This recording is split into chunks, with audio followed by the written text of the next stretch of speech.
Hello, Enrique. Hello, Peter. Some introduction music for this new season. Uh, I already have my coffee. I'm ready. I'm just trying just to get for the new season. Yeah, that will be fantastic. Yeah, welcome here, welcome back, welcome to everyone. It's very nice to have you all back again. As we said, we're gonna come back with fresh energy from the summer break, with a lot of new feature in, and this is true. We're gonna make it happen now. Yes, and that goes great, guys. I think thank you very much for the feedback. We have the very long summer conversation with most of our participants and the guys who are just coaching us. It will be a little bit more dynamic. We will introduce the new people to the webinars. So I think it will be something more about the market. I still do not know how I can bring ROI out of the BIM. So that will really the theme for me this year. This next 6 months will be. I really want to get money out of BIM. So that's Who something does which it? I Who? will Yeah. concentrate.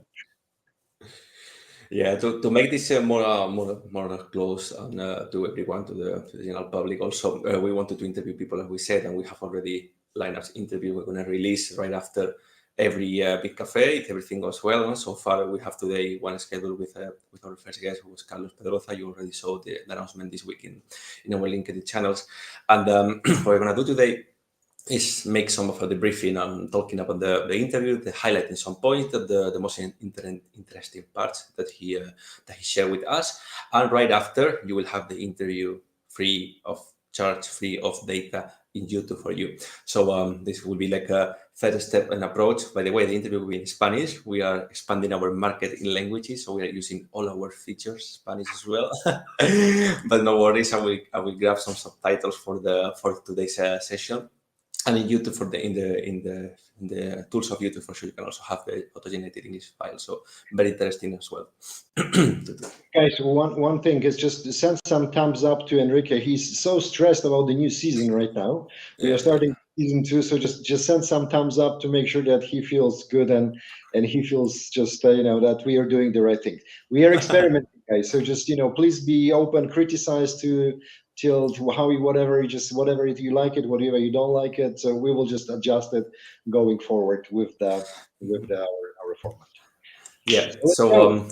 let's go. Yeah, today, as we said, we're gonna show the clips on the interview of Carlos Pedroza. He was our first guest. He's an architect by formation and BIM manager now, acting as a BIM manager in studio architecture. Let me share with all of you, the first one of the slides of the presentation, so you can get to know a bit his profile. As I said, architect, studied from Colombia. Now he's settled and living in Spain. Also member of the Building Smart Spain and group of BIM users and coordinators in the province of Cordoba, where he lives. He managed several software. He created his own YouTube channel as well. It's called Al Learning, where it shows how to learn about Alplan, which is one of the BIM software, very similar to Revit or Archicad, the one we mentioned the most during our webinars. It was a very interesting talk, Peter, because he could share with us pretty much. We did like a career check path from the beginning, how he get into BIM, how did he learn, how did he grow up to become a BIM manager or the position where he's today. So very interesting to everyone to see the feedback from someone who's been going through different stages of several years in the BIM knowledge. Very good. So first clip we're going to show around, he will share with us what is BIM, how to become a BIM manager, and the implementation of BIM, how it needs to be done, because he was in charge of putting all the different new standards and work process into the studio architecture he was working on, into several ones. So let's see what he says about it, okay? Let's go. Let's listen. Okay. As they say on the news, okay, video one, go. El BIM no se hace con un solo software, no hay un software BIM. Hay software para poder trabajar en BIM, para poder trabajar bajo la metodología BIM. Entonces, me gustó ese máster por eso, porque nos dejaba ver eso, de que el BIM era mucho más que un software, que es una metodología, que son unos procesos y que son una serie de normativas que tenemos que mantener. Porque yo creo que para ser un BIM manager hay que rodar mucho, hay que saber mucho, hay que manejar mucho software, hay que meterse en muchos proyectos, sobre todo creo que meterse en muchísimos proyectos, porque manejar los software, como dice, BIM yo lo que lo ponía claro como BIM no es un software. Mucha gente asocia BIM a Revit, el más famoso, otros a otro tipo de programas, pero BIM no es un software, BIM es una metodología y hay muchos software en diferentes etapas de la metodología que pueden usar BIM, entre ellos Revit, Archicad, etcétera. Entonces, hay que saber de todo un poco, ¿no? Con saber Revit no sabes BIM, no es... Exactamente, exactamente. Y le dije, no, pues mira, entonces lo importante es ir poco a poco en el BIM. El BIM no nos lo podemos comer todo de una vez, porque si no vamos a terminar locos. El BIM, primero, no lo podemos comer todo de una vez, una sola persona, y es un trabajo en equipo. Tenemos que ser varias las personas las que estemos trabajando, las que estemos colaborando con el BIM. Una persona para la parte de las instalaciones, otra persona para la parte de la estructura, otra persona para la parte de la arquitectura. Aún en los pequeños proyectos también debe ser así. Wow. So that's our start. We just need to think how to make sure that this is well integrated. I'm just, so what he mentioned, I think what I like it is it's not about the software. He mentioned about the different teams and the way that the BIM can consolidate the teamwork and bring the teamwork, and that's something I think that was most important from this side, what he said. Yeah, it's I also was very happy to hear his voice, because I am the only one now, you and me were the only one talking on this webinar, but you can see there is several similar things of the things we've been preaching and talking about BIM. It's not unique software, it's collaborative, you need to make people work together and coordinate with them. And it's similar that he said, no, don't associate Revit with BIM or BIM with Revit, and you need to know several softwares. You know, not like, okay, I know Revit, I'm a user of BIM. No, it doesn't go that way. Yeah, but one thing, Enrique, what I will just question when I listen to this is, if you're the entrepreneur, as we are, you need to focus, right? And if you just tell me that I need to learn everything, it's just, this is not a focus. So I will question it just from the pure investment perspective, right? If I would like to have my team, I would like to that they will just focus really on the one tool and the one way of learning and working. I don't know, that will be me maybe. I agree with you. I agree with you, but it's different things that we're talking here. Like, of course, you will focus in one software or one tool the most. That will be your expertise.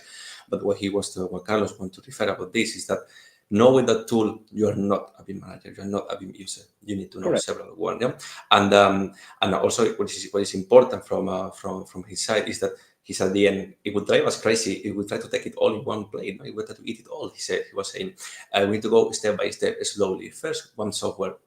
We see this on the interview where he explains also a bit more about some tips to get to BIM. So he mentioned step by step, slowly, poco a poco in Spanish, so slowly, and keep learning about it, resourcing more, because when you start with a new software, it feels like a new, different methodology, new different project. Like you're starting from zero again. Maybe you get level 100 in Revit, and then you start with Archicad, and you are level 5. So it doesn't make you a Superman around. Very good. Well, I got it. I'm not a super, so it's okay. Okay. So what is the second extract what we have? Second extra, we have a second clip here. Just a showcase it about he talked about the standardization of the BIM processes into the studio where he was working on. So this part was interesting because he was basically the man in charge to bring BIM into his studio. And how did you get those sources? Where did you get the information? How did you settle the procedure? What is the path, the working path? And he shared that with us. We're gonna take a look on the video right now. But it's very interesting to see how you need to have this inner intrigue to look for your own resources and keep updating you of something which is not really widely available online. No, remember that this happened maybe 15 years ago when BIM was still a newborn baby, and we are in a teenager phase, I would say yet. So listen to the guy. Just stop talking, Enrique. Let's go. Yeah, it's not my fault. Sorry. Okay, video too. That's good, Carlos. Los primeros pasos cuando llegas a un estudio de arquitectura o que trabajan en BIM era como, oye, tenemos ahora que empezar a crear todas las plantillas y todos los datos para empezar a trabajar con BIM. Entonces, ¿cómo creamos todo este proceso de trabajo, ¿no? Las estandarizaciones y del BIM, crear toda la metodología, ponerlo en orden, etcétera? ¿Cómo iría? Sí, bueno, para todo esto, la verdad que me basé en estos dos son casi que los dos principales en los que me basé Tu bibliografía, tu en el Biblia de del Penn BIM, ¿no? State, en este BIM de Project Execution Planning del Penn State, y un poco en el estándar BIM de proyectos públicos, porque también casi todo lo teníamos en inglés. Y cuando, bueno, también aquí en España se empezaron a trabajar de parte de la comisión BIM que se creó, Sí. una comisión BIM en un inicio, que SBIM, ahora es ya BIM, es se la llama. comisión, que era SBIM, ahora ya es la comisión interministerial. También teníamos cosas de ahí, pero eran casi similares, simplemente que traducidas de la parte inglesa. Pero Sí. entonces me llamó mucho la atención cómo Plan BIM empezó a organizar todo de una manera distinta, basándose en eso, pero llevándolo más a su entorno. Y lo más importante, en ningún momento hablaban de un software, siempre hablaban de esos entornos abiertos, siempre hablaban de las entregas en IFC, siempre hablaban del BCF, del BIM Collaboration Format, siempre hablaban de esto. Entonces casi que fueron los dos elementos con los que yo más me basé. Okay. So I got that one about the open source, but I'm still not convinced if the open source is the directions for this part of integrating into the bigger structure. What's your take on it? Are you prefer to go to what should be our direction if we're designing the BIM part? Well, I think, of course, at the end, you're going to work in a closed format, in a certain software in your studio, in your engineering company or whatever. But what is important here that he mentioned again on this second cut again, the fact that BIM is not linked to any software, and the standardization, the laws, and also ministerial entities and so on. In this case, in Spain, they are pushing towards the IFC or the BCF, all the different open formats of BIM, which can be like the script or the TXT files, which contain pure data information there. So I'm going to put here the first emphasis, because that will be our quote for the second season. BIM is information modeling. The evolution of BIM. BIM goes towards the manage of the information. We are not BIM is building information modeling, but it's evolving towards that. We want to manage digital information in a more clear and organized way. I hear what you're saying. It's just I'm just when I see open source and when I see this part related to everybody can contribute, it will really require a very strong ecosystem. And again, I'm going back to where I can find the money in BIM. And when it's open source, usually it's not generating the value for the companies. So just you need to have some. When you look at some of the IT part, and the reason why I like BIM, and this is really similar to all of the IT systems and IT platforms, it's very rarely you can find the open source platform, which is there are couple of uniques on the world, but which are not having the paid support, they have paid maintenance, etc., etc. So I think the frame is good, so the skeleton is good.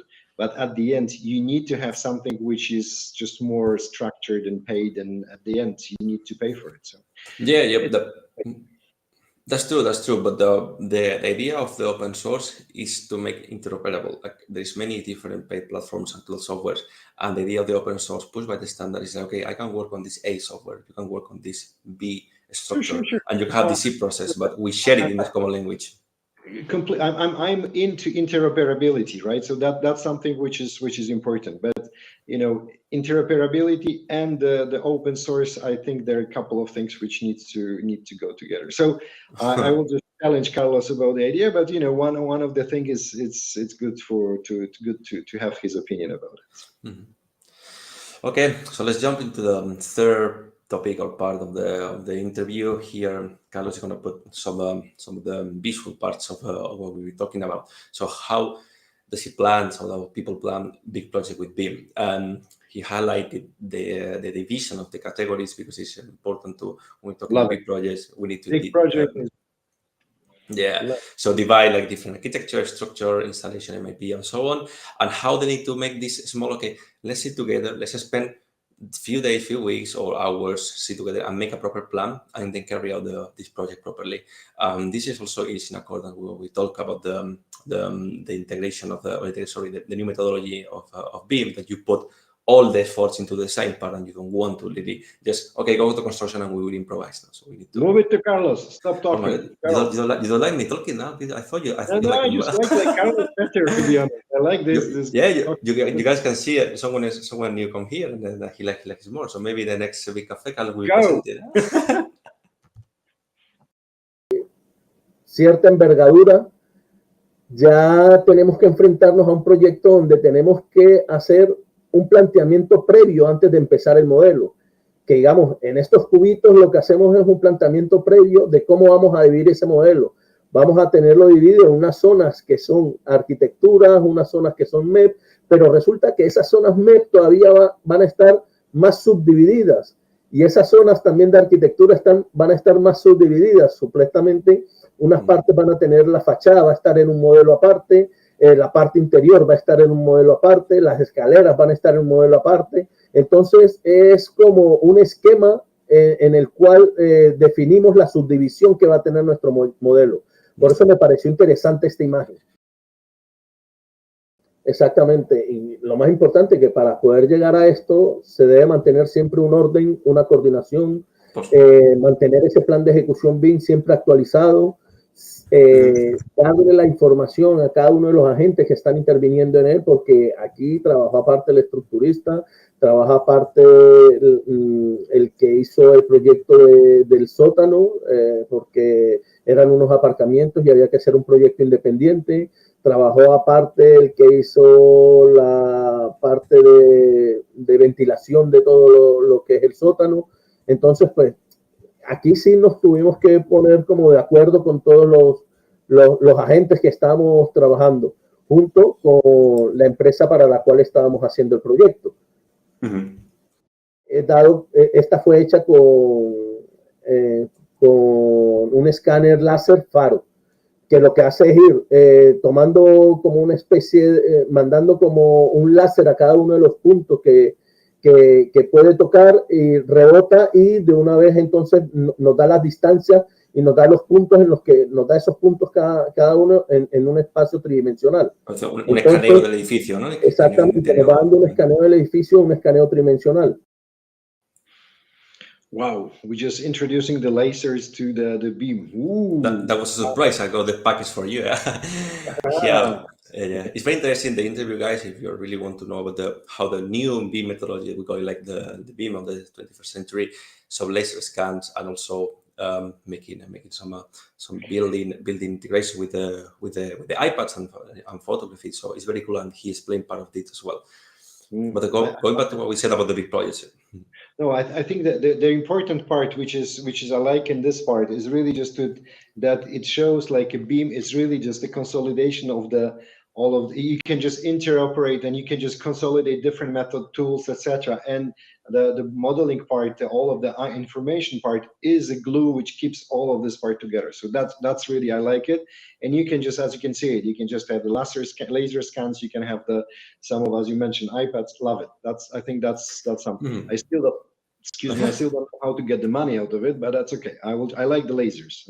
Well, with both high technology, there is also more money going in, so maybe you can get some return. But you can see that the commission of selling lasers, that's not the theme. Okay, so it's okay. It's a difference.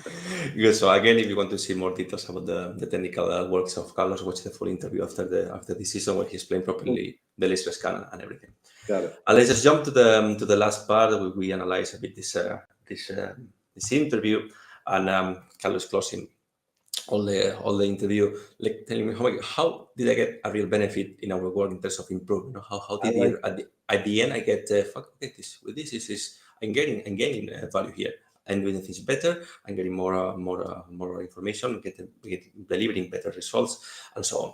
So as Peter doesn't want me to talk anymore, the video is gonna come right straight, and then we comment. Don't take it personally. This is our guest. Okay, so let's go, Carlos. De las cosas que nos ha facilitado mucho el trabajar en 3D, empezó como un trabajo de 3D. Y a medida que fuimos avanzando, empecé yo con los distintos arquitectos que estamos trabajando en el proyecto, y les dije, pero ¿por qué no nos vamos un poco más allá? Metamos la información a cada uno de estos elementos. O sea, las partes donde están los bancos tienen una información, tienen su nombre, tienen los detalles con los cuales vamos a trabajar, por lo menos cada espacio. Si ves más o menos en la sección, se alcanzan a ver varios niveles o varios elementos. Se pone aparte la estructura, se pone aparte el solado. ¿Para qué nos sirvió esto? Para poder sacar las mediciones de todo este proyecto. Entonces empezamos a dotar ese 3D de un poquito más de información, a meterle un poco más de información, a realizar las excavaciones donde había que hacer excavaciones, a colocarle el nombre a toda la parte, a cada uno de los elementos, la línea de bordillo. De a poquito, coger las cosas de a poquito a poco. No es necesario que empieces con el BIM con todo, empieza de pronto con el 3D si es lo que te llama la atención. Si ya tienes una plataforma con la que trabajes, esa plataforma con la que trabajas, empieza a organizar tus flujos de trabajo, empieza a investigar un poco más sobre la normativa, saber de qué se trata todo esto del mundillo BIM, y poco a poco vas asumiendo más roles en el mundo BIM o vas asumiendo más detalles de toda esta metodología. Yeah, that's not my mood. Going slowly for this. Show me the money. How I can get the money. You cannot swallow it all, Peter. You cannot swallow it. Carlos told you, it will kill you. It will kill you. So I will highlight from this again. It's putting right below. Information modeling as building information modeling as information management. We are. This is the evolution of BIM, and we want to go now. Put the focus now, and Carlos just highlighted. I talked to architects, why not to put here some information about the objects and make the works working better? No, I think I got it. I like it. I don't like slow. That's for sure. This is something for me which is not acceptable, because the construction industry is just way behind all of the transformation.